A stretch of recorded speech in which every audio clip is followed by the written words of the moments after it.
बिस्मिल्लाहिर्रहमानिर्रहीम। हम बता रहे थे कि गाने सुनने का गुनाह कितना है।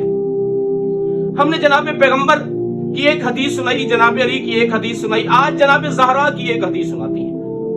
जनाब पैगंबर ने फरमाया जो बंदा गाना सुनता है ये बदतरीन अमल है, वो जहन्नम में जलेगा। जनाब अली ने फरमाया जो बंदा गाना सुनता है वो मर्द की गैरत खत्म हो जाती है, औरत बगैरत हो जाती है। जनाब ज़हरा ने फरमाया कि जो बंदा गाना सुनता है उसके घर में, जनाब ज़हरा सलामुल्लाह अलैहा बता रही है कि जो बंदा गाना सुनता है उसके घर में रहमत के फरिश्ते नहीं आते। जिस घर में रहमत के फरिश्ते नहीं आते तो बरकत कहां से आएगी? वहां उस घर में खुशी कैसे आएगी? वो तंग दस्त भी होगा, परेशान भी होगा, बीमारियां भी हमला करेंगी।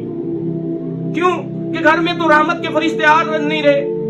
आना चाहते हैं रहमत के फरिश्ते तो आपके घर में गाना बजाना चल रहा है। तो बीबी कहती है कि आपके घर में तब तक रहमत के फरिश्ते नहीं आएंगे जब तक आप गाने चलाते रहेंगे। इस मूजी मर्ज और इस मूजी गुनाह से बचें, अपने घर को गानों से पाक रखें।